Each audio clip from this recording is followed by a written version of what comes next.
खर्च हो रहा है, महंगाई और दीगर सूरत-ए-हाल पर हम करेंगे बात अपने शो में। पार्लियामेंट से लेकर honourable supreme court of Pakistan, आप तमाम खबरों को मेरे टॉक शो में मुलाहिजा फरमाएं। देख सकेंगे live with Nasir Azeem Khan advocate के साथ जुम्मा, हफ्ता और इतवार वीकली अपडेट्स टॉक शो के साथ।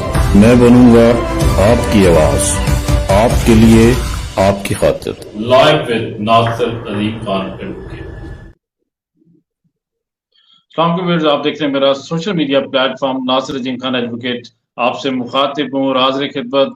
वादे के मुताबिक Asad Naveed Bhatti secretary, sitting secretary IBA हमारे साथ मौजूद हैं बार की तारीख में। और पहली बार ट्रेंड बदला जा रहा है कि व्हाइट पेपर्स ऑफ IBA के कैप्शन से हम ये प्रोग्राम करने जा रहे हैं।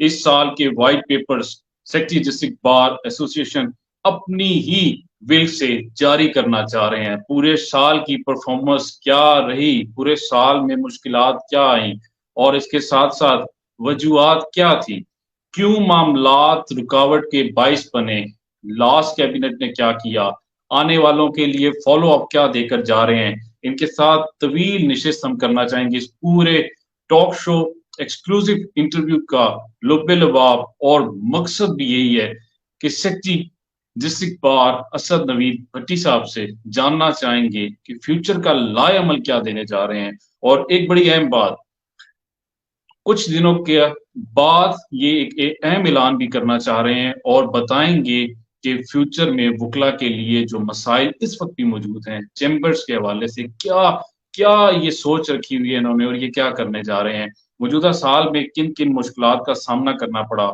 किन बातों को सुनना पड़ा, फराख दिली से बातें बर्दाश्त करते रहे और इसके साथ साथ किस ट्रेंड को हमें बदलना चाहिए बतौर वकील, इस पे भी बात होगी। ड्यूरिंग कैंपेन किन मसाइल का सामना करना पड़ता है, इस पे भी बात होगी। और हमें एक दूसरे का ख्याल बार में कैसे रखना चाहिए, इस पर भी बात होगी। मेरे प्रोग्राम का हिटलाइन या जॉनरा होता है, मैं current affairs, national politics, international politics पे बात करता हूँ। मेरे वीलॉग्स भी आप सुनते होंगे तो मैं नेशनल पॉलिटिक्स पे बात करता हूँ, लेकिन चंद प्रोग्राम बार की नजर भी किए, बार के लिए किए, बार की खातिर किए, वकला के लिए किए और वकला की खातिर किए।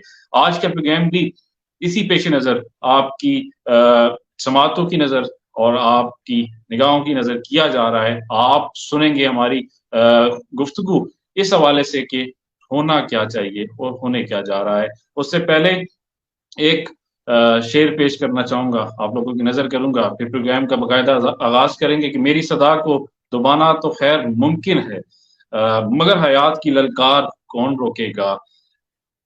फसीले आतिश ओ आहन बहुत बुलंद सही, बदलते वक्त की रफ्तार को कौन रोकेगा।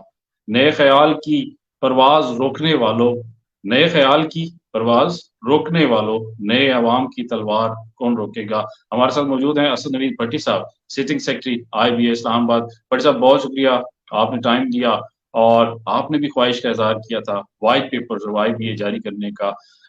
वेलकम कहते हैं हम अपने प्रोग्राम में। बिस्मिल्लाहिर्रहमानिर्रहीम।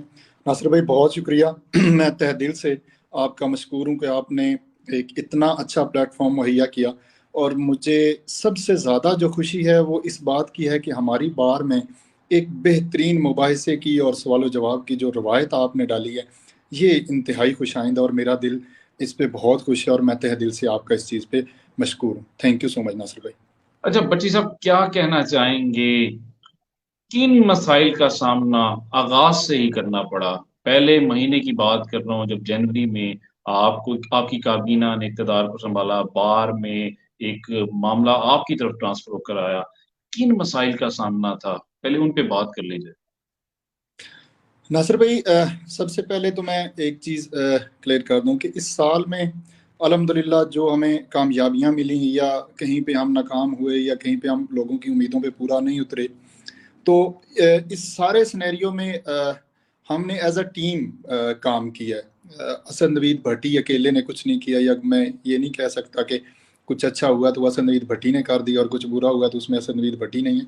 हम हर चीज़ में अल्हम्दुलिल्लाह सुम्मा अल्हम्दुलिल्लाह इकट्ठे रहें और मुझे इस चीज़ पे फ़ख्र है कि हमारी काबीना इस साल की मतलब बहुत सारे सालों बाद कोई ऐसी काबीना आई थी कि जिन्होंने जीतने के बाद, चूंकि हम मुख्तलिफ ग्रुप से जीत के आए थे, तो जीतने के बाद हमने यही डिसाइड किया था कि हम सिर्फ बार की वेलफेयर के लिए काम करेंगे, हम ग्रुप पॉलिटिक्स को इस साल इस तरह नहीं लाएंगे। तो जिस टाइम हम इस खिदमत पे मामूर हुए, हमारी पूरी काबीना, मेरे साथ सदर कैसर इमाम साहब, जॉइंट सेक्रेटरी जनाब मियां हसन रजा साहब, नायब सदर चौधरी अदालत हुसैन साहब और हमारे एग्जीक्यूटिव मेंबरान। तो ये एक हंगामी साल था। इस साल में बहुत सारी चीज़ें जो थी वो हमारे आने से पहले डिसाइड हो चुकी थी। हमने उनको डिसाइड करने का इख्तियार, या हमारे पास वो ओपिनियन नहीं था, लेकिन हमने फिर भी उन चीज़ों को लिंगर ऑन करके चीज़ों को समझने की कोशिश की कि इस चीज़ को हम किस तरह टैकल कर सकते हैं और किस तरह हम एक ऐसी सिचुएशन में जा सकते हैं कि जहाँ पे कम से कम लॉस हो हमारे लॉयर का, हमें थोड़ी से थोड़ी जलालत बर्दाश्त करनी पड़े। तो मैं समझता हूँ, ज़ाती तौर पे मैं उस काबिज से बिल्कुल मुतमईन हूँ कि अल्हम्दुलिल्लाह हमने उस चीज़ को उसका तदारुक भी किया है और उसको समझा भी है, और जिस नोयत के मामलात थे उनको उनकी नज़ाकत के मुताबिक ही लेकर हम चले हैं। अच्छा भट्टी साहब, जब आपने इक़्तिदार को संभाला तो बार में फंड कितना बैलेंस था जो आपकी टेक ओवर किया गया, आपने आपकी हैंड ओवर किया गया, वो अगर बता सकें कौन? अच्छा, फंड्स में डिफरेंट किस्म के दो फंड्स थे। एक तो ये जो हमारी इंशाल्लाह ताला प्रोजेक्शन मीटिंग होगी उसमें मैं डिस्क्लोज करूंगा तमाम फंड्स को कि हमने बेसिक, हाँ सॉरी, इससे पहले मैं आपको एक चीज़ बता दूं कि जो वाइट पेपर है इसका एक कॉन्सेप्ट हमने, हमारी काबीना ने जो डिस्कशन के बाद हमने लिया था, इसमें सदर कैसर इमाम साहब मौजूद थे, जॉइंट सेक्रेटरी साहब मौजूद थे, मियां हसन रजा साहब, और नायब सदर जनाब चौधरी अदालत हुसैन साहब मौजूद थे। तो हम चारों का ये मुत्तफिका, हमारी पूरी कैबिनेट का ये मुत्तफिका फैसला था कि हम एक वाइट पेपर शाया करेंगे। वाइट पेपर का मकसद ये था कि जिस दिन हमने हालात को संभाला या जिस दिन हम इस खिदमत पे मामूर हुए, उस दिन फाइनेंशियली और बार के ओवरऑल क्या हालात थे, कौन कौन से काम पेंडिंग पड़े थे जो हमने स्टार्ट लिया, और अब उन कामों की क्या पोजीशन है, हम किस सिचुएशन में वो सारी चीज़ें छोड़ कर जा रहे हैं, और आने वाली काबीना जो है उसको वहां से आगे चलाना होगा। और पहली दफ़ा ये होगा कि हम वो वाइट पेपर जो है उसको पब्लिक करके जाएंगे, हम उसको नोटिस बोर्ड पर आवेजा करके जाएंगे, ताकि पूरी बार को एक चीज़ पता हो कि हमने हालात को इधर से पकड़ा, इधर तक पहुंचाया। अब हमारे बाद आने वाली काबीना का ये फ़र्ज़ है कि इनको हालात को इधर से आगे लेकर जाएं। और बार फंड्स के हवाले से फंड्स अच्छे थे हमारे पास अल्हम्दुलिल्लाह। कुछ फंड्स इसमें फ्रीज थे, अकाउंट सॉरी फिक्स हुए थे प्रॉफिट पे, और एक वेलफेयर का अकाउंट है वो चाह रहा था, और एक रनिंग अकाउंट है जिससे आपके होते थे। लेकिन जो सबसे खतरनाक चीज़ थी, बार का जो एक्सपेंस था वो करीब कोई 12-13-14 लाख रुपए था, और जो इनकम थी वो आपकी मैक्सिमम 4 लाख भी क्रॉस नहीं करती थी, जो कि अभी अल्हम्दुलिल्लाह सुम्मा अल्हम्दुलिल्लाह 15 लाख को इनकम क्रॉस कर चुकी है। अब बार इस टाइम बैलेंस है, जितना खर्चा है बार का उससे 2-3 लाख रुपया ज्यादा बार कमा रही है। इससे पहले ये चीज नहीं थी, पहले खर्चा 13-14 लाख रुपए था और इनकम जो थी वो 4 लाख के करीब थी। अच्छा भट्टी साहब, सबसे पहले ये जानना चाहूंगा, पूरा साल जो जो गिरफ्तारियां होती रही, वकला गिरफ्तार होते थे, अक्सर देखा जाता था, आपकी तस्वीर आती थी कि रिहा भी करवा लिया जाता रहा फौरन। क्या कहना चाहेंगे इस महीने में जो आप अब प्रोग्राम के आखिर में एक लायमल भी देने जा रहे हैं और फ्यूचर की बात करने जा रहे हैं, क्या कहना चाहेंगे? ये जो पूरा साल गिरफ्तारियों का अमल रहा और फिर आप रिहा करवाने के लिए जाते भी रहे, लेकिन ऐसा क्यों नहीं हुआ कि आईजी और एसएसपी इस्लामाबाद सबसे पहले आपसे राब्ता करें गिरफ्तारी से पहले और उसके बाद जाके किसी को गिरफ्तार करें, किसी भी लॉयर को, क्योंकि बार एसोसिएशन बैठी हुई है, पहले उनसे तो बात करनी चाहिए। इसमें खला क्यों था? वजह क्या आई कि पुलिस पहले आपसे राब्ता करने के बजाय पहले लॉयर को अरेस्ट करती थी और बाद में आप रश करके जाके उनको छुड़वाते थे? ये फ़र्क कहाँ आ रहा था? नासिर भाई, इस चीज को एक्सप्लेन करने के लिए मुझे थोड़ा सा आपको बैकग्राउंड बताना पड़ेगा। जिस टाइम हमारी काबीना बरसर इक़्तिदार रही या इस खिदमत में मामूर हुई, तो एक बहुत बड़ी खलीज थी जुडिशरी के दरमियान और बेंच के दरमियान और बार के दरमियान। सेम जब ये खलीज थी ना, इसी तरह की इससे डबल बड़ी खलीज इंतजामिया की और हमारे दरमियान थी। तो जब हम आए थे सीट पर, तो ये मेरे लिए बड़ी सरप्राइजिंग चीज़ थी कि कोई एसएचओ भी इस तरह से रिस्पॉन्ड नहीं करता था, या थाने का मोहर भी प्रॉपर रिस्पॉन्ड नहीं करता था। एसएसपी और आईजी साहब, वो तो बहुत बड़ी बात है, लेकिन अल्हम्दुलिल्लाह हमारी काबीना ने सबसे पहले इस चीज़ को हल करने के लिए, ये खलीज जो एक बहुत बड़ी थी जुडिशरी के दरमियान और बार के दरमियान वो ख़त्म की। उसके बाद हम इंतज़ामिया के साथ आए। हमारा एक इंसिडेंट हुआ था, आपको शायद याद होगा कि एक हमारे लॉयर थे सैयद अली असगर साहब, नौजवान वकील हैं, उनको यूनिफॉर्म में अरेस्ट कर लिया गया था। ये बड़े स्टार्ट की बात है जब हम थे। तो उस पे हमने बड़ा स्ट्रिक्ट एक्शन किया था, हमने पुलिस की एंट्री तक बैन कर दी थी। उसके बाद हमारी एक हॉटलाइन बनी थी कि जिसपे ये था कि सदर बार कैसर इमाम साहब उसमें शामिल थे, उस ग्रुप में मैं शामिल था, एसएसपी शामिल थे और मुतलका डीपीओ जो होते हैं वो शामिल थे। तब हमारी ये चीज़ डिसाइड हुई थी कि आइंदा से जो भी किसी वकील का इशू होगा वो बार के नोटिस में दिए बगैर उसको नहीं होगा। तो उसके बाद अल्हम्दुलिल्लाह आप देख लें, ये पीटीआई वाला ये सारे मामलात हुए, लेकिन पूरे पाकिस्तान से लॉयर्स की गिरफ्तारियां भी हुई हैं, लॉयर्स को गिरफ्तार भी किया गया, इवन सिटिंग सेक्रेटरीज को गिरफ्तार किया गया। लेकिन अल्हम्दुलिल्लाह सुमा अल्हम्दुलिल्लाह इस्लामाबाद में आईएलएफ का कोई मेंबर हमने गिरफ्तार नहीं होने दिया। अगर कोई गिरफ्तार हुआ है तो विद इन आवर्स हमने उसको रिकवर किया और उसको बाजियाब करवा लिया। 2 से 3 वाकयात हुए थे जिसमें हमारी पूरी काबीना फिल फोर एक्शन में आ गई और हमने उसको 2 से 3 घंटों के दौरान ही बड़े मतलब नामजद थे, मुकदमात में किए गए थे झूठे तौर पे, उनको हमने अल्हम्दुलिल्लाह रिहा करवा लिया था। और इस अच्छा टाइम ये जी एक चीज मुझे है कि इस टाइम अभी वो किसी लॉयर का कोई भी इशू आता है तो वो हमें जरूर अपडेट करते हैं, हमसे कंसल्ट किया जाता है। जिस लिहाज से वो चीज़, अगर कोई पॉलिटिकल चीज़ हो तो उसको हम फौरी तौर पे फौरन डिफ्यूज कर देते हैं और गिरफ्तारी तक मामला आने ही नहीं देते। लेकिन अगर कोई पर्सनल और प्राइवेट लड़ाई झगड़ा हो तो उसमें भी हम अपने मेंबर के साथ खड़े हो जाते हैं और जितना उसमें हम उसको कानून में रहते हुए फैसिलिटेट कर सकते हो हम उसको करते हैं। अच्छा भट्टी साहब, सबसे अहम सवाल, लॉयर्स कॉम्प्लेक्स बन रहा था G10 के अहाते में, G10 में जो एडजेसेंट प्लॉट था, लॉयर्स कॉम्प्लेक्स बनते बनते बड़ी सारी तस्वीर उसकी आ रही थी, कहा यह जा रहा था स्विमिंग पूल बनेंगे, उसका इफ्तिताह वज़ीर आज़म शहबाज शरीफ ने किया, अतात आरड़ को आपने खत लिखे, बहुत सारे मामलात हुए, विजिटेशंस हुए, वजूहात क्या हैं? हम अपने लॉयर्स कॉम्प्लेक्स की जानिब जा क्यों नहीं सके? आप गुजरे तो वहां पे सरिया नजर आता है, कोई मजदूर या मिस्त्री नजर नहीं आता, कोई ठेकेदार नजर नहीं आता, कोई काम नहीं नजर आ रहा।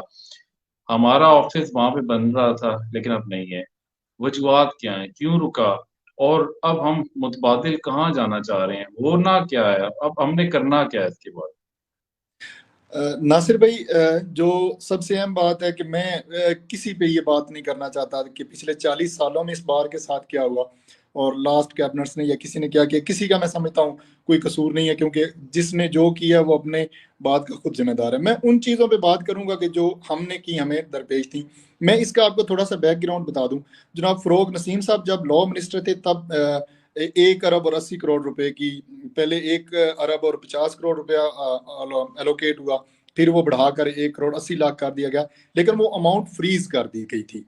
फिर जनाब आजम नजीर तारड़ साहब जब लॉ मिनिस्टर बने तो उन्होंने वो 1 करोड़ 80 लाख की जो अमाउंट थी, 1 अरब 80 करोड़ की जो अमाउंट थी उसको अनफ्रीज किया और सीडीए को ये चार्ज मिल गया कि आप ये काम कर सकते हैं। हमारी कैबिनेट ने आके सबसे पहले उस अनफ्रीज अमाउंट में से जो पहली इंस्टॉलमेंट थी, गालबन वो 30 करोड़ के करीब थी, वो हमने सीडीए को डिलीवर करवाई और कॉन्ट्रैक्टर तक आई।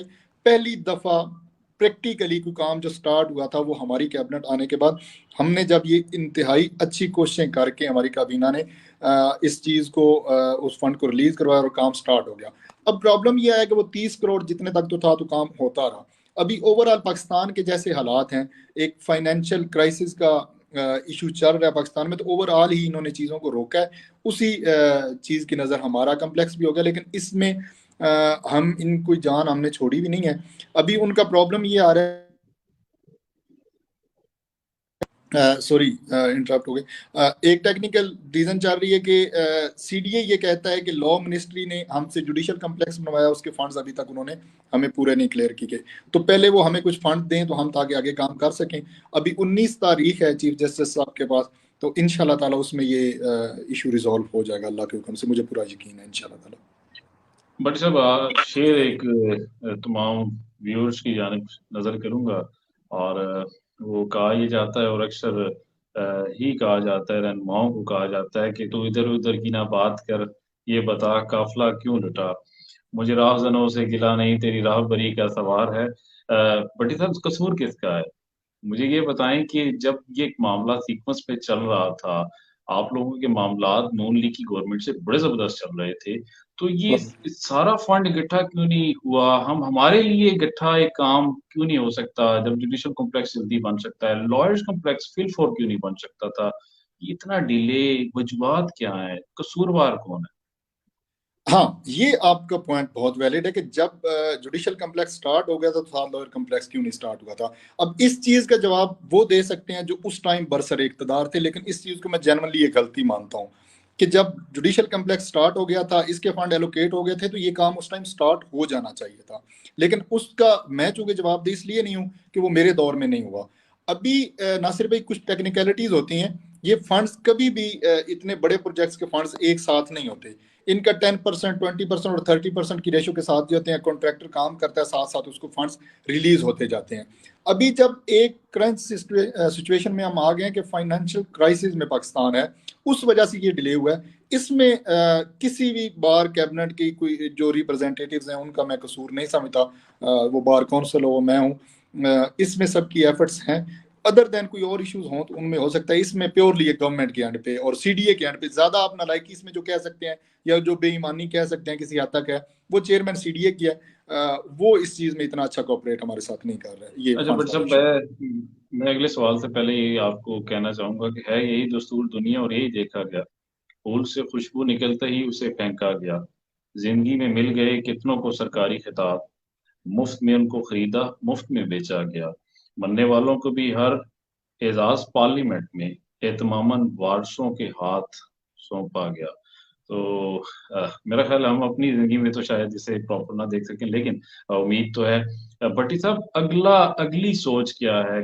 क्या करने जा रहे हैं? और जो अब देखिए, वो तो एक टाइम आएगा, बनेगा, क्योंकि वो हमारा प्लॉट है, वो बन रहा है, और इंशाल्लाह ताला उसमें हमारे सीनियर्स ने भी बड़ी एफर्ट्स की हैं और वो कोशिश कर रहे हैं कि ये मामला सारा पाया तकमील तक पहुंचे, और इंशाल्लाह होगा। नेक्स्ट क्या है? टेम्परेरी इस वक्त सेटअप क्या सोच रहे हैं, क्या चाह रहे हैं कि किस तरह वकीलों को फैसिलिटेट किया जाए, या कहाँ पे हमारे चैम्बर्स वगैरह बन सकते हैं? जो टेम्परेरी कोई मामला सोच रखा हो आप। नासिर भाई, एक बात मैं आपको अर्ज कर दूं। हम as a Islamabad bar association जो 40 साल से हमारी बार है, हम अभी इस टाइम तामीर नौ के दौर से गुजर रहे हैं। तो इस टाइम हमें एक इत्तेहाद और इत्तफाक की बहुत ज़रूरत है। और मैं एक बात आपको पूरे वसूख और यकीन के साथ बता रहा हूँ, इंशाल्लाह ताला अल्लाह के हुक्म से आने वाली तमाम काबीना भी इस पे काम करेंगी और ये हमारा कम्प्लेक्स ज़रूर मुकम्मल होगा। इसके नामुकम्मल होने वाली खुदा न खास्ता ऐसी कोई बात नहीं है। हर जो बरसर इक़्तिदार लोग आते हैं, उनकी हर मुमकिन ट्राई ये होती है कि वो अच्छे से अच्छा करके जाएं, और मुझे ये पूरा यकीन है कि इंशाल्लाह ताला लॉज कम्प्लेक्स कंप्लीट होगा। दूसरी बात आपने जो की, मैं पहले दिन से एक चीज़ का खाम भी हूँ और एक चीज़ समझता हूँ। मेरा कभी यकीन है कि जिस दिन तक आप जुडिशल कम्प्लेक्स के साथ जो एडजेसेंट प्लॉट है पार्किंग वाला, उसके साथ मस्जिद तक जो खाली प्लॉट है, इनको लिटिगेंट्स के लिए और लॉयर्स के लिए यूज नहीं करेंगे, आपके मसाइल कभी भी हल नहीं हो सकते। मैं कहता हूँ जी, आप लॉयर्स को एक बार साइड पे रख दें, ठीक हो गया। आपके जुडिशल कम्प्लेक्स में डेली बेसिस पे 30,000 फुटप्रिंट्स हैं। 30,000 बंदा आपके जुडिशल कम्प्लेक्स में आ रहा है। जिसके लिए ये कौन है जिसके लिए ये सारा सेटअप बनाया गया, ये अदालतें बनाएंगी, जजेस बैठे हैं, वकला बैठे हैं, वो लिटिगेंट्स है ना, एक साइलिन है जिनके लिए ये सारी चीजें बैठी हैं। उन साइलिन के लिए कहाँ पे आपने जगह बनाई? हमें भी हॉल मिल गया है, वकील हम मुश्किल में गुजारा कर रहे हैं, लेकिन हमारे जो साइलिन है, जो अवाम है, वो रुल गए। तो मैंने, हमारी काबीना ने, कैसर इमाम साहब ने और मैंने, हमने इनको एक आइडिया दिया था कि आप इस तरह करें, जब तक लिटिगेंट फैसिलिटेशन सेंटर कंप्लीट नहीं होता, आप हमें एडजेसेंट प्लॉट पे आर्जी तौर पर बैठने दें। वहां पे साइलिन को इंतजारगाह के तौर पे शेल्टर बना के हम दे दें, हॉल बना लें, जहां पे वो अपने लॉयर के साथ कंसल्ट कर सकें, उसके साथ बैठ सकें और वहां पे वो अपने केसेस का इंतजार कर सकें। और ये अच्छा बट सर, होने उसके लिए कोई प्रोसेस भी अडॉप्ट किया आपने फिर? एग्जैक्टली इसके लिए सबसे पहले हम जब शिफ्ट हुए तो हमने प्राइम मिनिस्टर ऑफ पाकिस्तान जनाब मियां मोहम्मद शहबाज शरीफ साहब को उस टाइम एक खत लिखा था, कैसर इमाम साहब ने और मैंने। उस खत के बदले में हमने फिर जनाब अता तारड़ साहब की ये जिम्मेदारी लगाई गई, और अता तारड़ साहब मौके पे आए और उन्होंने इस चीज को ऑन किया, और उनके साइन शुदा हमारे पास वो प्रपोजल मौजूद है। और इसके बावजूद हमने नक्शा भी बनवा लिया था। बट सर, मैं आपको ये भी बता दूं, वो स्क्रीन पे चल रहे हैं साथ साथ आप जो बात कर रहे हैं। Thank you so much, thank you so much जी। बिल्कुल बिल्कुल यही वाले वो हैं। सबसे पहले प्राइम मिनिस्टर साहब को खत लिखा, अता तारड़ साहब आए, अता तारड़ साहब के बाद उन्होंने चेयरमैन सीडी उस टाइम मैंगल साहब थे, उनको बुला लिया, डीसी साहब आ गए, और ये बात डिसाइड हो गई थी कि हम यहाँ पे आर्जी तौर पर लिटिगेंट्स और वकला के लिए इंतजार का शेल्टर या शेड बनाएंगे। जब ये कंप्लीट हो जाएगा हमारा लिटिगेंट फैसिलिटेशन सेंटर, तो हम इधर से मूव कर जाएंगे, उधर चले जाएंगे। तो लेकिन बदकिस्मती हमारी कहें, ये जो कि एक बार जब गवर्नमेंट चेंज हुई, चेयरमैन सीडीए साहब चेंज हुए, तो तमाम तर मामलात हमें नए सिरे से स्टार्ट करने पड़ गए। वो अगर आप कहेंगे तो वो भी मैं आपको तफसीलात तमाम से आगाह कर दूंगा। नहीं, अब भट्टी साहब मैं ये पूछना चाह रहा हूँ कि क्या ये जो पार्किंग वाला एरिया है यहाँ पे चेम्बर्स बनने जा रहे हैं? मैं आपको बताता हूँ, जब मैंगल साहब के साथ तो एक चीज हमारी तय हो गई थी कि आर्जी तौर पर सेटअप होगा और हम बनाएंगे। जब मैंगल साहब चेंज हुए, नए चेयरमैन आए, अनवारुल हक साहब आए, तब इनको कुछ खदशात थे कि सिक्योरिटी रिस्क होगी, ये होगा वो होगा। शायद वो कहते हैं कि जी आपकी आला बॉडीज ने हमें इंटीमेट किया है कि सिक्योरिटी रिस्क हो सकता है, जो कि मेरे सामने कोई मटेरियलिस्टिक चीज नहीं आई। तो हमने उनसे पूछा कि आपको क्या इशू, उन्होंने कहा जी जुडिशियल, अगर जुडिशरी हमें कहे तो हम रेजेंगे। तो फिर हमने सेशन जज साहब से रिक्वेस्ट की, और सेशन जज साहब ने सीडीए को एक लेटर लिखा कि लिटिगेंट्स के लिए और लॉयर्स के लिए एडजस्टमेंट प्लॉट पे आर्जी तौर पर आपको बंदोबस्त करें उस टाइम तक, जब तक कि इनका कम्प्लेक्स कंप्लीट नहीं होता। वो लेटर सीडीए को जा चुका है, चेयरमैन सीडीए के पास है, और अगर आप चला सकें तो शायद आपके पास भी होगा, रिकॉर्ड में वो मौजूद होगा। उसके बाद वो नासिर जवेद राना साहब की तरफ से, सेशन जज एडमन थे उस टाइम, उनकी तरफ से वो लेटर था जो कि सीडीए को हमने लिखा था, और बिल्कुल एग्जैक्टली यही वाला लेटर है। इसके बाद फिर हमने उन्होंने हाई कोर्ट को भी एक चीज लिख चुके हैं जनाब तारिक महमूद जहांगीरी साहब को, और तारिक महमूद जहांगीरी साहब अल्हम्दुलिल्लाह उस पर बहुत ज़्यादा काम कर रहे हैं, कानून के दायरे में रहते हुए। जो मुमकिन होगा वो इंशाल्लाह ताला अल्लाह के हुक्म से हमें ज़रूर मिलेगा। और इसमें एक खुशाइन चीज़ ये है कि आज हमारी काबीना की मुलाकात हाई कोर्ट में हुई है, जिसमें अल्हम्दुलिल्लाह हमें बहुत खुशाइन चीज़ें बताई गई हैं। इंशाल्लाह ताला जल्द ही हमारी काबीना की तरफ से एक अच्छी खबर आपको मिलेगी इस हवाले से। बड़े साहब शॉर्ट ब्रेक लेते हैं और वापस आते हैं, फिर कुछ सवालात आपसे हैं और तर सवाल भी मैं पूछूंगा, और होप आप माइंड नहीं करेंगे, लौट के आते हैं। कश्मीर से लेकर फलस्तीन तक, नेशनल और इंटरनेशनल पॉलिटिक्स, मुल्क में क्या कुछ हो रहा है, महंगाई और दीगर सूरत-ए-हाल पर हम करेंगे बात अपने शो में। पार्लियामेंट से लेकर honourable supreme court of Pakistan, आप तमाम खबरों को मेरे टॉक शो में मुलाहिजा फरमाएं। देख सकेंगे live with Nasiruddin Khan advocate के साथ जुम्मा, हफ्ता और इतवार, वीकली अपडेट्स टॉक शो के साथ। मैं बनूंगा आपकी आवाज, आपके लिए, आपकी खातिर। Live with Nasiruddin Khan advocate. Welcome back जी। मेरे साथ मौजूद हैं असद नवीद भट्टी साहब, जो कि sitting secretary district bar association Islamabad हैं, और इनसे इनकी जो प्रेजेंट सिचुएशन पूरा साल की, उसके बारे से भी जानना था कि बार मेंबरान भी अवेयर हो सकें कि पूरा साल क्या कुछ होता रहा, किन मसाइल का सामना रहा, और इसके साथ साथ फ्यूचर में क्या करने जा रहे हैं। जैसा कि भट्टी साहब ने कहा कि जो पार्किंग एरिया वहाँ पे चैम्बर्स बनाने की बात कर रहे हैं, और मंडे तक का टाइम ये कह रहे हैं कि कुछ डेवलपमेंट्स हैं जो हो जाएंगी, और उसके बाद जाके सारा लाएमल भी दिया जाएगा, और लास्ट में जो प्रॉपर मंडे से ऑनवर्ड का लाएमल है वो भी ये प्रोग्राम में देते हुए जाएंगे। उससे पहले ये कहना चाहूंगा, इश्क बहरूपिया है सागर, रूप ने साथी को बेच दिया। भट्टी साहब, मैं आपसे एक वीडियो शेयर करना चाह रहा हूँ, मेरी टीम ने वो हासिल की, तो उसके हवाले से भी जानना चाहेंगे कि ये क्या बन रहा है इस वक्त छत पे, जो आपकी जुडिशल कॉम्प्लेक्स की छत पे है। वो वीडियो आप जरा मुलाहिजा फरमाएं, और साथ साथ मैं आपसे सवाल भी करना चाहूंगा कि सारा मामला है क्या। बट सर, ये वीडियो चल रही है, और जी, जानना ये चाहूंगा कि ये क्या कंस्ट्रक्शन भट्टी साहब हो रही है वकला के लिए, और ये क्या मामला है, और ये क्यों जरूरी समझा कि ऐसा भी होना चाहिए।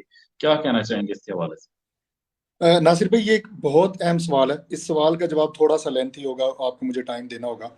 मैं एक जरूर। चीज आप, जिस दिन हमने पहली दफा जबरदस्ती टूर किया जुडिशल कम्प्लेक्स का शिफ्टिंग से पहले। अनफॉर्चुनेटली उससे पहले किसी बार कैबिनेट का रिकॉर्ड पे वो मौजूद नहीं है कि किसी ने आके इसको कम्प्लेक्स को विजिट किया हो। जब हम कम्प्लेक्स में आई, हमारी काबीना पूरी मौजूद थी, सदर साहब मौजूद थे, मैं मौजूद था, तो मैं इंतहाई हैरान हुआ ये चीज़ देख के कि पूरे कम्प्लेक्स के अंदर लॉयर्स के लिए 1 इंच जगह नहीं थी। 1 इंच, मैं आपको ऑनलाइन रिकॉर्ड पे बता रहा हूँ। पहले विजिट में जुडिशल कम्प्लेक्स के अंदर जब हम आए तो वकीलों के लिए 1 इंच जगह भी मौजूद नहीं थी। टोटल 2 वॉशरूम मौजूद थे, एक फीमेल के लिए और एक मेल के लिए। ठीक हो गया। पार्किंग की ये हालत थी कि सिवाय इधर आपके साइडों पे गाड़ी करने की कोई प्रॉपर पार्किंग नहीं थी। तो उस टाइम मेरे तो होश उड़ गए थे कि हम जा किधर रहे हैं, हमारी मंजिल क्या है, और किया किराया सब आके हमारे सर पे बैठ गया है और ये नहीं पता किधर आके हमने बैठना किधर है। तो उसके बाद हमने जस्टिस मोहसिन अख्तर कियानी साहब से रिक्वेस्ट की, वो खुद तशरीफ लाए, हमारे साथ उन्होंने पूरा कम्प्लेक्स विजिट किया। और मैं इस बात पे जनाब जस्टिस मोहसिन अख्तर कियानी साहब का इंतहाई मशकूर हूँ कि उन्होंने हमारी ज़रूरियात को मद्देनजर रखते हुए उस टाइम 6 वेटिंग हॉल्स कोर्ट्स को खाली करवा के, वो वेटिंग हॉल्स आज भी गवाह है कि वो कोर्ट्स बनी हुई थी हर फ्लोर पे, जो उन्होंने खाली करवाए। उन्होंने कहा कि ये वेटिंग हॉल्स होंगे। फिर उन्होंने हमें एक पूरा एडमिन ब्लॉक दे दिया जहां पे आपके सदर, सेक्रेटरी और ये सारी चीजें आपके ऑफिस बन गए। एक बड़ा हॉल, शोहदा हॉल, वो हमें मिल गया। फीमेल लॉयर्स के लिए हमें लेडीज बार रूम मिल गया। लाइब्रेरी के लिए, ई लाइब्रेरी के लिए एक कोर्ट अगेन खाली करवा के हमें वो मिल गई। और पार्किंग में एक लिटिगेंट पार्किंग कश्मीर हाईवे और सर्विस रोड के दरमियान पूरी बना के उन्होंने लिटिगेंट्स के लिए, साइलिन के लिए दी।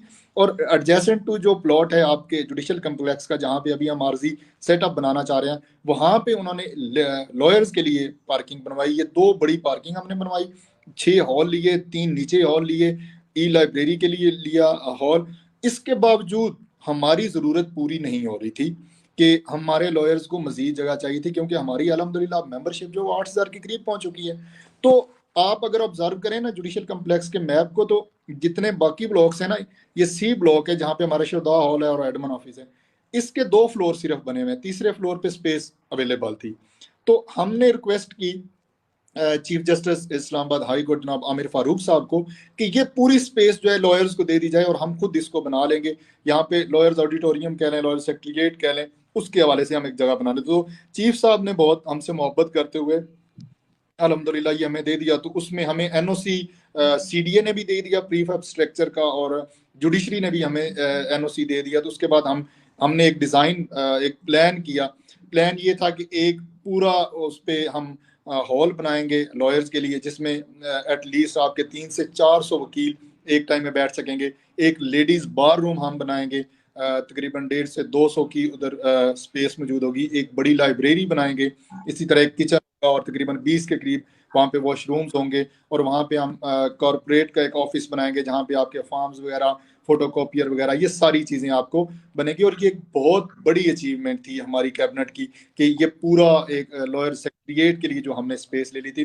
तो अभी इसी का इनिशिएटिव लेते हुए हमने प्रीफैब स्ट्रक्चर का काम इसका स्टार्ट कर दिया, जो कि इंशाल्लाह ताला विद इन 10 और 20 डेज हमारा कंप्लीट हो जाएगा और ये पूरा प्रॉपर फंक्शनल हो जाएगा। ये वाला सर बट साहब ये तो वेलफेयर का काम, और ये वाकई में ये कंस्ट्रक्ट हो रही हैं ये चीजें।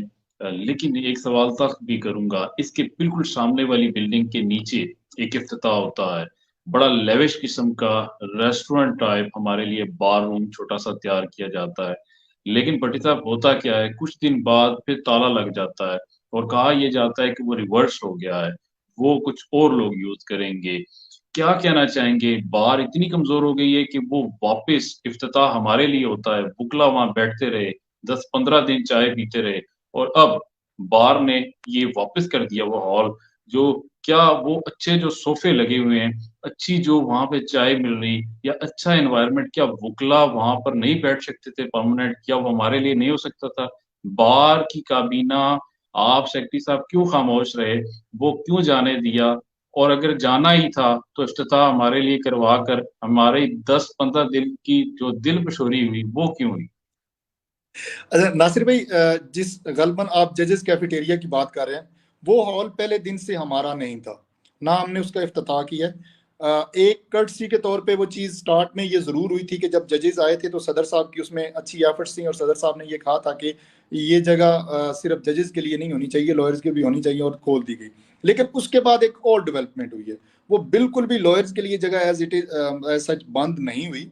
हमारी सजेशन ये थी, हमारी काबीना की ये सजेशन थी, जिस दिन chief justice Islamabad high court और बाकी जस्टिस साहबान हमारे पास तशरीफ लाए थे, हमने एक सजेशन ये दी थी कि हमारे पास लाइब्रेरी के लिए जगह नहीं है, क्योंकि पहले जो हमने जगह लाइब्रेरी के लिए देखी हुई थी या डिस्पेंसरी के लिए देखी हुई थी, वहां पे बार काउंसिल का कैंप ऑफिस बन गया है, जो कि मैं गैर जरूरी समझता हूँ माजरत के साथ के बार एसोसिएशन की डोमेन में जब आपके पास एक बड़ा हॉल मौजूद है, तो हमारे पास लाइब्रेरी के लिए जगह नहीं है, हमारे पास डिस्पेंसरी के लिए जगह नहीं है, हमारे पास इवन बैंक के लिए जगह नहीं है, तो वहां पे एक ऐसा कैंप ऑफिस बना देना जहाँ पे बार एसोसिएशन में कोई काम भी नहीं है, तो नहीं, हमारे पास वो जगह भट्टी साहब, हम भट्टी साहब, मेरा हम मेरा ये सवाल नहीं है भट्टी साहब, मैं अर्ज ये करता चलूं, मैं अर्ज करता चलूं।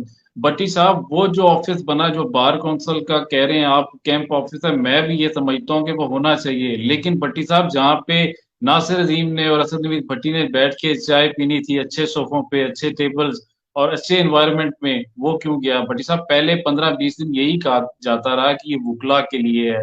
आपकी जितनी पोस्ट हैं, अगर आप सोशल मीडिया उठाएं, आप तमाम काबीना ने हमारे लिए वो पोस्ट की हुई है, आप काइंडली उसको विजिट तो करें। वो भट्टी साहब कहा गया था कि हमारे लिए हैं, और मैंने भी 15-20 दिन वहां चाय पी हुई है।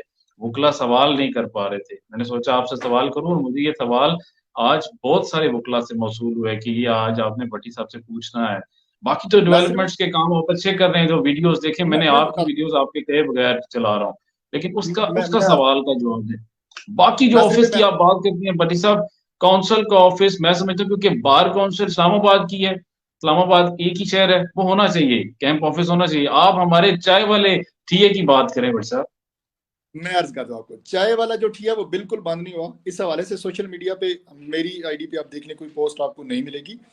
वो इशू ये बना है कि हमने सजेशन ये दी है कि इसको लाइब्रेरी बनाया जाए, कि जजेस के पास बेहतरीन रिटायरिंग रूम मौजूद है, वो अपनी चाय और अपना टी ब्रेक उधर कर सकते हैं। हमारे पास या तो ये मुकम्मल तौर पे हमें दिए जाए, हमें नहीं देते तो ये इसको लाइब्रेरी डिक्लेयर किया जाए। एक चीज मैं बिल्कुल आपको अश्योर कर देता हूँ, या वो लाइब्रेरी बनेगी, लाइब्रेरी नहीं बनेगी तो वहां पे अगर जजेस आएंगे तो वो वकला को भी अलाउ होगा। ये मैं आपको अश्योर कर रहा हूँ, गारंटी दे रहा हूँ कि अगर वो कैफेटेरिया रहेगा तो वहां पे वकला भी बैठेंगे, आप और मैं भी वहां पे अच्छी चाय जरूर पियेंगे इंशाल्लाह ताला। वो वकला के लिए बंद नहीं हुआ, सिर्फ लाइब्रेरी के लिए कुछ टाइम के लिए हम चल रहे हैं, डेवलपमेंट्स हो रही हैं, अल्लाह करे वो लाइब्रेरी के लिए मुख्तस कर दी जाए जगह। बहुत शुक्रिया भाई साहब, आपने हमारे लिए उस मामले को भी रिवर्स करके सोचा। हम भी अच्छे माहौल में चाय पीना चाहते हैं, बुकला को भी अच्छे माहौल में चाय हजम होती है और खाना हजम होता है। कहना ये चाहूंगा कि सुबह के तख्त नशी शाम को मुजरिम ठहरे, हमने पल भर में नसीबों को बदलते देखा है। बड़ी साहब, ये बताएं कि अब लाएअमल क्या देने जा रहे हैं? चैम्बर्स जो टेम्परेरी है, मंडे तक तो आप डेवलपमेंट की बात कर रहे हैं, मंडे के बाद अगर मामला नहीं होता तो क्या लाएअमल आपके माइंड में चल रहा है? मैं नासिर भाई अपनी कैंपेन से एक बात कहता आ रहा हूँ कि मैं सियासत में मफामत का मोतरफ हूँ, और मैं मफामत पे ही मामलात को लेकर चलना चाहता हूँ। और अल्हम्दुलिल्लाह इस मफामत की पॉलिसी पे हमने बहुत ज़्यादा कामयाबियां भी हासिल की हैं। लेकिन साथ ही मैंने एक बात भी क्लियर की थी कि जहाँ पर मज़ामत नागुज़ीर हो जाएगी तो मैं मज़ामत करने से बिल्कुल भी वो घबराऊंगा नहीं। तो अभी अभी तक डायलॉग चल रहा है। मंडे तक मुझे बड़ी अल्लाह के दर पे उम्मीद है, अपने मोहतरम मुअज़्ज़ज़ हाई कोर्ट के जजेस साहबान से बड़ा मुझे यकीन है। जुडिशरी एक्स्ट्राऑर्डनरी हमारा साथ दे रही है। मैं इस हवाले से जनाब justice chief justice Islamabad high court जनाब आमिर फारूक साहब, मोहसन अख्तर कियानी साहब का और जनाब तारिक महमूद जंगीरी साहब का बेहद मशकूर हूँ कि वो हमारा बहुत ज़्यादा साथ दे रहे हैं। लेकिन अल्हम्दुलिल्लाह इंशाल्लाह हमें चीज़ें हासिल हो जाएंगी। खुदा न खास्ता अल्लाह ना करे हालात नहीं ऐसे बनते, टेबल पे बात खत्म होती, तो मैं बिल्कुल एहतजाज करने से अपनी इस मजामत करने से बिल्कुल पीछे नहीं हटूंगा, और पूरी बार वो मैसेज देगी जो आज तक किसी ने नहीं दिया होगा। और प्लान ए, लायामल इस plan B, plan C, plan D कोई तो रखा होगा बट साहब, जो हमसे शेयर करना चाहें।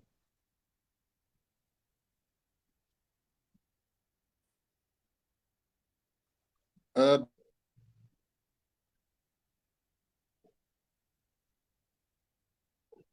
बट साहब, आवाज आ रही है?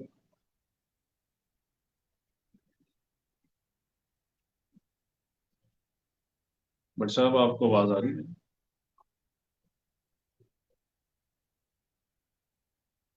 बट साहब आपको अगर आवाज आ रही है तो आप रिकनेक्ट कर लें, आपकी स्क्रीन हैंग है। सॉरी नासिर भाई, इंटरनेट इशू आया। जी जी, आप जी बात करें, आपकी आवाज जी, आ रही मैं ये कह रहा हूँ कि बिल्कुल सबसे पहले अगर खुदा न खास्ता, सबसे पहले तो प्रेफरेंस यही है कि टेबल पे चीजें हल हो जाएं। टेबल पे चीजें हल नहीं है। होती बट साहब ये भी क्लियर तो कर दें, ये भी क्लियर कर दें, टेबल पे किसके साथ वो, ताकि बाहर में इमरान को बात समझ आ सके। सर हमारी जो डिमांड है ना, वो सिर्फ और सिर्फ सीडीए से है, इंतजामिया से जी है। चेयरमैन जी सीडीए हैं। इस्लामाबाद पुलिस से अभी तक हमारे रेलिवेंट इशू नहीं आया। अभी जो मेन कंसर्न पर्सन है वो दो ही हैं, चेयरमैन सीडी हैं और डीसी इस्लामाबाद है। अभी इनके साथ हमारा डायलॉग चल रहा है और इंशाल्लाह ताला हमें कामयाबी हो जाएगी। खुदा न खास्ता नहीं होती तो फिर फर्स्ट फेज में हम स्ट्राइक पे जाएंगे। स्ट्राइक पे भी काम नहीं होता तो बिल्कुल तालाबंदी भी कर देंगे। और अगर तालाबंदी पे नहीं काम होता तो कश्मीर हाईवे भी ब्लॉक करने से पीछे नहीं हटेंगे, इंशाल्लाह ताला करेंगे। अंधे निकालते हैं चेहरे से मेरे नक्श, बैरों को है शिकवा गलत बोलता हूं मैं। बटी साहब, आपने ऐलान तो कर दिया कि डे वन आप सोच रहे हैं स्ट्राइक पे, डे टू आप सोच रहे हैं कि तालाबंदी कर दी जाए, डे थ्री आप सोच रहे हैं कश्मीर हाईवे ब्लॉक कर दी जाए। बटी साहब इंतजामिया से उलझने जा रहे हैं, बिलफर्श टेबल टॉक पे ये बात खत्म नहीं होती। बट साहब अगर इंतजामिया रेजिस्ट करती है, इंतजामिया एफआईआर करती है, इंतजामिया गिरफ्तारियां डालती है, इंतजामिया हर उस मुतारिक रहनुमा को पकड़ने की कोशिश करती है, तो क्या कहना चाहेंगे, इंतजामिया के नाम भी कोई इन एडवांस आपके लिए, आपकी तरफ से कोई पैगाम होगा? नासिर भाई, एक बात मैं आपको क्लियर कर दूं, इस्लामाबाद बार की खिदमत के लिए ना मैं ऑलरेडी बहुत सारी चीज़ें कुर्बान कर चुका हूं। मैंने अपनी पर्सनल लाइफ को बुरी तरह इफेक्ट किया। मेरी लाइफ, फैमिली लाइफ इस टाइम तक ख़त्म है, मेरी प्रोफेशनल लाइफ ख़त्म है। अगर कोई बिजनेस था वो भी तकरीबन 2 सालों से साइड पे हुआ पड़ा है। तो इस्लामाबाद बार के वकला की बेहतरी के लिए ना, ये एफआईआर मुझ पे होना, ये एफआईआर चीज़ बहुत छोटी चीज़ लगती है। ये कुछ भी नहीं है मेरे आगे। इस्लामाबाद बार के वकीलों को और इस्लामाबाद बार की अदालतों में आने वाले साइलिन को बैठने की जगह देने के लिए मुझ पे बेशक 1000 एफआईआर भी हो जाएगी, मुझे वो कबूल होगी, कोई इशू नहीं है। एफआईआरों का मुझे कोई खौफ नहीं है। अच्छा बट साहब अब आते हैं उन सवालों की तरफ जो माजी में मामला चलते रहे। ड्यूरिंग कैंपेन आप कैंडिडेट थे, भट्टी साहब क्या समझते हैं, क्या इस रवायत को बदलना चाहते हैं बतौर उम्मीदवार? देखिए कल को फिर आपने इलेक्शन लड़ना होगा 4-5 साल बाद प्रेसिडेंट का, उसके बाद भी जो एक बार इलेक्शन लड़ता है, कहा यह जाता है वो लड़ता जरूर है बार बार। क्या कहना चाहेंगे, ये जो रवायत और रिवाज है कि प्रॉपर ख्याल ना रखना कैंडिडेट्स का, उनको तंग करना, परेशान करना, और उनकी फाइनेंशियली लॉस का होना, और उसके बाद उनसे परफॉर्मेंस का मांगना, ये जो तज़ाद है इसके हवाले से क्या कहना चाहेंगे, और आपने किस तरह के रवैयों को फेस किया, खास तौर पे फाइनेंशियल लॉस के हवाले से क्या कहना चाहेंगे? नासिर भाई, ये बात बड़ी अहम है। और मैं आपको बता दूं कि ये रवायत नहीं बन सकती। उम्मीदवार बेचारा मासूम होता है और मजबूर होता है। बदकिस्मती से मेरे समेत हम जो वोटर्स हैं, हमारी डिमांड ये होती है कि उम्मीदवार हमारे घर पे भी आए, उम्मीदवार हमारे चेंबर पे भी आए, और उम्मीदवार जो है वो हमारे इवनिंग ऑफिस में भी आए। और फिर हमारी साथ ये भी उम्मीद हम करते हैं कि वो मेरे किसी अच्छे दोस्त जानने वाले से मुझे अप्रोच करे। और फिर अगर मेरे कोई गांव में भी मसला हुआ तो उम्मीदवार उधर भी पहुंचे। तो जब इतनी सारी उम्मीदवार से हमने उम्मीदें वाबस्ता की भी होती हैं ना, तो उम्मीदवार तो बेचारा मासूम और मजबूर होता है, उसने तो वहां पे जाना है। तो जब वो इन सारी चीजों पे जाएगा तो ये कैसे मुमकिन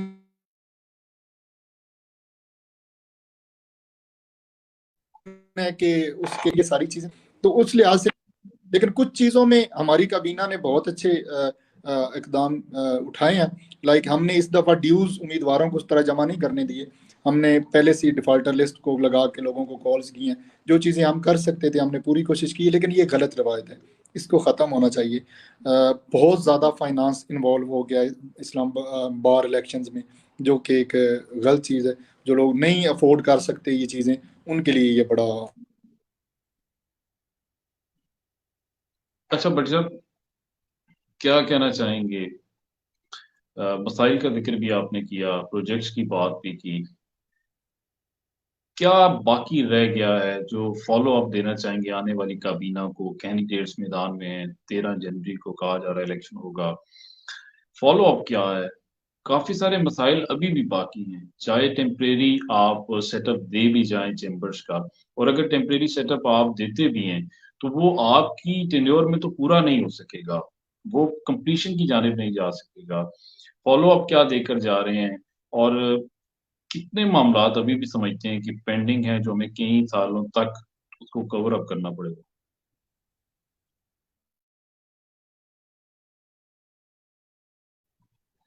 बट साहब आपका माइक ऑफ है, आपका माइक ऑफ।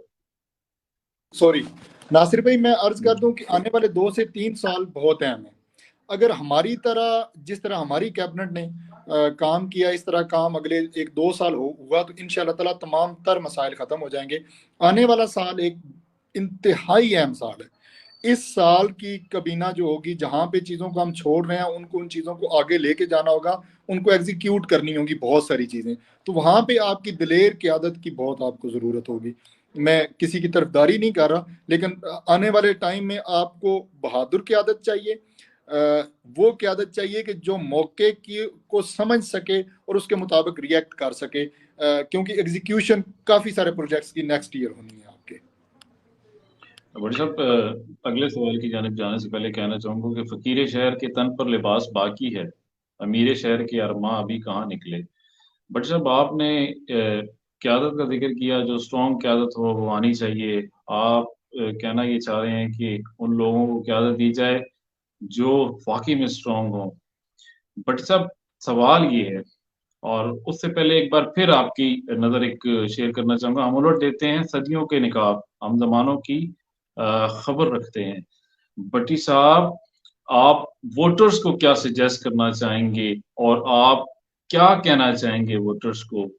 आप क्या समझते हैं कि जो क़यादत आपकी कमज़ोर निकले, बार एसोसिएशन की बात कर रहे हैं, तो क्या वोटर्स को तनकीद करनी चाहिए? पूरा साल आपने भी तनकीद का सामना किया, और मैंने तो एक बात और भी सुनी थी कि जो कुछ कीता पट्टी कीता, वो जो तनकीद का सामना करते रहे आप, क्या कहना चाहेंगे उन लोगों को? और आप फेस भी करते रहे, आपने हिकमत अमली भी उस पे अपनाई, आपने उसको फेस किया, बर्दाश्त किया, जवाब भी देते रहे, आपने काम किया। लेकिन अगर आने वाली क़यादत से सवाल किया जाता है, तो क्या ये बेहतर रुझान है कि अगर कोई शख्स सवाल कर सके और काबीना से सवाल करे? ये बहुत बेहतरीन चीज़ है, आपको ज़रूर सवाल करना चाहिए। और एक चीज़ मैं आपको बताऊँ, मैं तो ये समझता हूँ कि जब अल्लाह रब्बुल इज़्ज़त आपको इज़्ज़त से नवाज़ देता है ना, तो फिर उन लोगों की तनकीद बर्दाश्त करना, इवन उनकी गालियाँ भी मैंने तो सुनी है, वो बर्दाश्त करना आपका फ़र्ज़ है। आप ड्यूटी बाउंड हैं उन चीज़ों को सुनने के। मैं एज़ असद नवीद भट्टी नहीं ये साल, मैं एज़ अ सेक्रेटरी इस्लामाबाद बाहर हूँ, तो मेरा फ़र्ज़ है कि मैं वो बातें उनकी सुनूँ। और उन्होंने मुझे नहीं अगर सुनानी, मुझ पे नहीं तनकीद करनी, मुझे नहीं बुरा भला कहना, तो उन्होंने किसको कहना है? मैं उनके वोटों से आया हूँ ना, मैं किसी ताजर यूनियन से तो नहीं आ गया ना। तो उनका पूरा राइट है मुझ पे तनकीद करने का। और किसी बट भी जब इस बात पे क्या कहेंगे? इस बात पे क्या जवाब देंगे कि जो कुछ किया भट्टी ने किया? क्या ये दुरुस्त है? सर जी, नासिर भाई, मैं भी तो हर मुमकिन यही कोशिश थी कि अगर 2 बजे भी मुझे कोई मेंबर बाहर कॉल करे तो मैं उसकी कॉल उठाऊं, और थाने भी पहुंचना पड़े तो मैं पहुंचता रहा हूं। आपको भी पता है बहुत सारे इश्यूज में मैं थाने भी पहुंचा हूं, सीडीए भी पहुंचा हूं, जिधर भी था। इवन 2-3 बार मेरे साथ ऐसा हुआ था कि मैं अपनी वालदा से मिलने या किसी से मिलने सरगोदा गया हुआ था, कॉल आई है, तो मैं यकीन करें सरगोदा से वापस इस्लामाबाद इशू में पहुंचा हूं। तो शायद इस वजह से फिर कहते हैं कि जो भी कीता है पट्टी ने कीता है। अच्छा, जाते-जाते भट्टी साहब क्या पैगाम देना चाहेंगे? प्रोग्राम के आखिरी इख्तितामी मराहल चल रहे हैं। नासिर भाई, मेरा यही पैगाम है कि हम तामीर नौ के दौर से गुजर रहे हैं। हमें इत्तफाक की ज़रूरत है, हमें मुस्बत सोच की ज़रूरत है, और हमें इस जैसे मुबाहिसा, जैसी गुफ्तगू और जैसे सवाल जवाब का सिलसिला आपने शुरू किया, हमें इस सिलसिले को बहुत अच्छे तरीके से आगे बढ़ाने की ज़रूरत है। हमें अपनी बार की बेहतरी के लिए हर मेंबर को काम करने की ज़रूरत है। और मेरी इस टेन्योर के ख़त्म होने के बाद भी मेरी बार को जहाँ भी ज़रूरत होगी, मेरे जिस मेंबर को जिस जगह पे मेरी ज़रूरत होगी, मैं इंशाल्लाह ताला अपनी बार के तमाम मेंबरान को ऐसे ही अवेलेबल हूँगा अपना टेन्योर ख़त्म होने के बाद भी। भट्टी साहब, एक कमेंट आया हुआ है जो मैं पढ़ के सुनाना चाह रहा हूँ। अंसर जुल्फकार विर्क साहब हैं, वो कह रहे हैं एक जगह थी जिधर कुछ अच्छा खाना मिलता, उसे ओपन करवा दो भट्टी साहब। इंशाल्लाह इंशाल्लाह विर्क साहब और नासिर भाई, आपने पहले ही कह दिया, ये जगह अगर जजेस के लिए ओपन होगी तो वकीलों के लिए भी लाजमी ओपन होगी। और अगर लाइब्रेरी बन गई तो फिर मुझ पे खुश रहिएगा। अगर जजेस वहां पे बैठेंगे तो वकील भी जरूर बैठेंगे, ये मेरा आपसे वादा है। और भट्टी साहब आपके ही टेन्योर में ऐसा होगा ना? इंशाल्लाह अल्लाह के हुक्म से हमारी काबीना के और दौर में ही ऐसा होगा। और आपके ही टेन्योर में जो टेम्परेरी सेटअप है चैम्बर्स का, वो आप बनवा के देकर कंप्लीशन करवा के छतें डलवा कर जाएंगे, ये भी मुमकिन है? छतें डलवाने का टाइम शायद ना है, लेकिन इंशाल्लाह ताला डिलीवर करके जाएंगे अल्लाह के हुक्म से। ओके। ये जगह बार को, वकीलों को देकर जाएंगे और साइलिन को देकर जाएंगे अल्लाह के हुक्म से इंशाल्लाह ताला।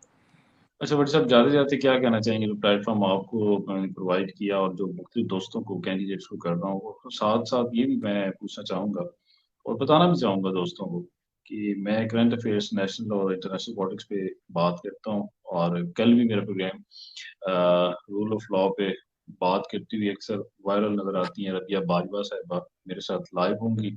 उनका भी प्रोग्राम 7 से 8 आएगा, और वो आप देखना ना भूलिएगा।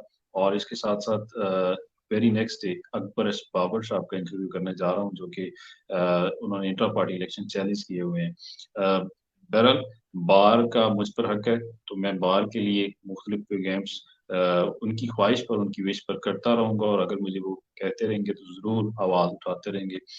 जो सवाल शायद भट्टी साहब से लोग मिल के करते थे या नहीं करते थे, मैंने भी वो आपकी तर्जमानी करते हुए पूछे, और भट्टी साहब ने बड़ी फ्राग दिली से उसका जवाब दिया, और बड़े खूबसूरत अल्फाजों के साथ।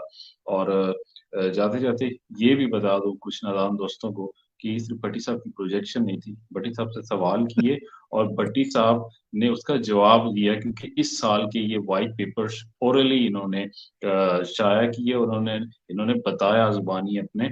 और जो नेक्स्ट हमारे मसाइल हैं, क्योंकि सारा दिन हम कोर्ट कम्प्लेक्स में खड़े रहते हैं, कभी बरामदों में, कभी अंदर हॉल में बैठे रहते हैं, तो एक ये चैम्बर्स की जो सोची जा रही है नए मामला, उस पे शायद सब लॉयर्स को फायदा भी होगा। भट्टी साहब, जाते जाते एक सवाल ले लें। कहा यह जी जा रहा है कि हसन नवीद भट्टी ने बतौर सेक्रेटरी बहुत पैसा कमाया है, ये क्या मामला है सारा? अच्छा नासिर भाई, मैं इसी बात को करने लगा हूँ कि आपका ये प्रोग्राम बहुत अच्छा है। पहले हमारे पास सिर्फ एक प्रोजेक्शन मीटिंग होती है जहाँ पे हमें बताता है कैंडिडेट्स का इंटरव्यू करना और उनको पब्लिक में लाने का, से सब पता चल जाएगा ये उम्मीदवार इलेक्शन से पहले क्या था और इलेक्शन के बाद क्या था। तो मेरा बैकग्राउंड जो लोग मुझे जानते हैं उनको बहुत अच्छे से पता है कि अल्हम्दुलिल्लाह मैं जब इस बार में आया था ना, मैं तब भी नई गाड़ी पे आया था, तब भी अल्लाह पाक ने मुझे घर दिया हुआ था और तब भी मैं गाड़ी हर साल ही चेंज करता था। अभी इस साल तो मुझे गाड़ी डाउन ग्रेड करनी पड़ी है, अपग्रेड नहीं हुई मेरी गाड़ी। तो कमाने का तो कोई ऐसा सीन मेरा तो नहीं हुआ, मेरा जो फंड्स थे वो नीचे ही गए, ऊपर नहीं आए। तो ये लेकिन बहुत अच्छी चीज़ है, आप इंटरव्यू करें इस दफ़ा। और मैं कहता हूँ कि एक बार नहीं, आपको उम्मीदवारों के 2 से 3 इंटरव्यूज करने चाहिए। उनके फाइनेंशियल सिचुएशन अभी से बार के सामने आनी चाहिए कि वो इलेक्शन लड़ने से पहले क्या थे और इलेक्शन लड़ने के बाद क्या हुए हैं। लेकिन मैं अपनी पूरी काबीना में ये बात नहीं समझता कि कोई इतना बड़ा हाथ मारने वाला सीन इधर कोई नहीं होता, बड़े मुश्किल हालात होते हैं। बट जब बात ये है कि किसी भी कैंडिडेट्स की आप प्रोग्राम्स कर लें, कंडक्ट कर लें, मैंने फर्स्ट प्रोग्राम कंडक्ट करवाया था चौधरी जुनैद साहब, मलिक वकास साहब, चौधरी हफीज साहब और पीर फिदा साहब। उसके बाद आज तक जितने प्रोग्राम कंडक्ट करवाए, मुझसे कभी भी कोई कैंडिडेट खुश नहीं गया। और जबरदस्त बात ये भी आपको करता चलूं, वो उनकी तरफ से बड़ी खूबसूरत बात होती है। वो जब मैं बतौर एंकर प्रोग्राम कंडक्ट करवाता हूँ, तो बाद में मुझसे ये भी एक्सपेक्ट किया जाता है कि मैं किसी कैंडिडेट को अनाउंस ना करूं। वो ये चाहते हैं कि मैं अनाउंस ना करूं, और वो ये समझते हैं कि शायद मैंने ही सारा ठेका ले रखा है, कि मैं देखिए मैं वोटर भी हूँ। मैं नासिर अजीम ने 10 साल हमेशा वोट ओपन कास्ट की है, कैंडिडेट्स को ओपन सपोर्ट करके कास्ट की है। प्रोग्राम का कंडक्ट करना, ये आपको प्लेटफॉर्म देता हूँ, आप अपनी अपनी बात करते हैं, जिससे जो सवाल करता हूँ वो भी स्ट्रेट फॉरवर्ड पूछता हूँ, वो फैक्ट्स पे पूछता हूँ, वो अपनी तरफ से तो बात लाता नहीं। लेकिन बीइंग ए वोटर भी मेरा राइट है कि मैं वोट कास्ट करूँ और मुनाफकत के बगैर कास्ट करूँ। तो बर जो आप कह रहे हैं कि 2 से 3 सेशन होने चाहिए, मेरा ख्याल है जो एक एक सेशन कैंडिडेट्स इकट्ठे एक स्क्रीन पे करते हैं, तो वो मुझसे खुश नहीं जाते। कि इलेक्शन में होते हैं तो शायद कहते हो कि हम बेहतर जा रहा है, जबरदस्त प्रोग्राम हुए। पर कोशिश एक करेंगे बात कि भाई, अगर मंडे से ऑनवर्ड अगर सिचुएशन कोई ऐसी आई करंट अफेयर्स के हवाले से बार में, जैसे आप चैम्बर्स की बात कर रहे हैं, जैसे रेजिस्टेंस की बात आई, हम टॉक शोज मुनक्किद करेंगे जिसमें आपको भी कैसर इमाम भाई को भी मदऊ करेंगे, आपके मुख्तलिफ काबीना के अरकान को खास तौर पे मुख्तलिफ बार की जो सीनियर रहनुमा, सीनियर लॉयर्स हैं उनको भी मदऊ करेंगे और जो कैंडिडेट्स हैं उनको भी थोड़ी-थोड़ी देर के लिए लाइव लेते रहेंगे ताकि उनके व्यूज़ बैलेंस आते रहे और दोनों अगर एक साइड से कैंडिडेट को लेंगे तो दूसरी साइड से भी ज़रूर लेंगे ताकि दोनों को गिला-शिकवा ना हो कि हमें स्क्रीन पे एक को प्रोजेक्शन मिली और दूसरे को नहीं मिली। ये भी हम कोशिश करेंगे। मेरी जितनी हद तक कोशिश हो सकी मैं ज़रूर करूँगा और ट्राई करूँगा कि ये काम हो सके, मैं बार के लिए ये खिदमत कर सकूँ, जो मेरे पास स्किल है, जो मैं कर सकता हूँ। बट साहब, आपने टाइम दिया, बहुत शुक्रिया। बड़ी खूबसूरत गुफ्तगू रही और तल्ख़ सवालों का भी आपने बड़ा खूबसूरती से जवाब दिया और होप कोई बात बुरी लगी हो तो माफ़ी चाहता हूँ। आखिर में कुछ नादान दोस्तों की नज़र एक 2 जुमले करना चाहूँगा कि दुश्मनी जमकर करो, लेकिन ये गुंजाइश रहे, जब कभी हम दोस्त हो जाएँ तो शर्मिंदा ना हों और भट्टी साहब से बात करके अच्छा लगा, ये भी कहना चाहूँगा सुना है बोले तो वो बातों से फूल झड़ते हैं, सुना है बोले बातों से फूल झड़ते हैं। ये बात है तो चलो बात करके देखते हैं और बात करके देखा तो अच्छा लगा और भट्टी साहब बहुत शुक्रिया आपने टाइम दिया। आप देख रहे थे live with Nasiruddin Khan advocate के साथ और इंशाल्लाह ताला कल फिर हाज़िर होऊँगा और टाइम मैं दोबारा रिमाइंड आपको करवा दूँ मेरा प्रोग्राम वैसे 7 से 8 मैं करता हूँ, लेकिन रबिया बाजवा साहिबा से 9:30 बजे का टाइम तय हुआ है, जो अभी मुझे मैसेज मौसूल हो रहा है और ट्राई करेंगे इंशाल्लाह ताला लाइव उनके साथ आएँ। सुप्रीमेसी ऑफ लॉ पे वो बहुत ज़्यादा बात करती हैं, नेशनल पॉलिटिक्स पे वो रेज़िस्ट कर रही हैं, वो ललकार की एक आवाज़ आती है लाहौर हाई कोर्ट बार से, वो नेशनल लेवल की अब लीडर भी हैं। हामिद खान ग्रुप से उनका ताल्लुक भी बताया जाता है। उनसे सवाल करेंगे, उनसे भी तल्ख़ सवाल होंगे, वो बात तो करती हैं, क्या आइंदा वो क्या सोच रहे हैं, वो कैसे इसका तदारक करेंगे और एक लाहौर हाई कोर्ट बार की सेक्रेटरी साहिबा ने खत भी लिखा, बड़े हायर अप्स पे लिखा, उस पे भी सवाल होंगे, तल्ख़ सवाल भी करेंगे। देखना ना भूलिएगा कल रात 9:30 बजे लाइव आऊँगा, live with Nasiruddin Khan ADV आप प्रोग्राम देख रहे थे मेरा। मेरे साथ मौजूद थे सिटिंग सेक्रेटरी असद नवीद भट्टी साहब। इंशाल्लाह ताला दोबारा हाज़िर होऊँगा। कश्मीर से लेकर फ़लस्तीन तक नेशनल और इंटरनेशनल पॉलिटिक्स, मुल्क में क्या कुछ हो रहा है, महंगाई और दीगर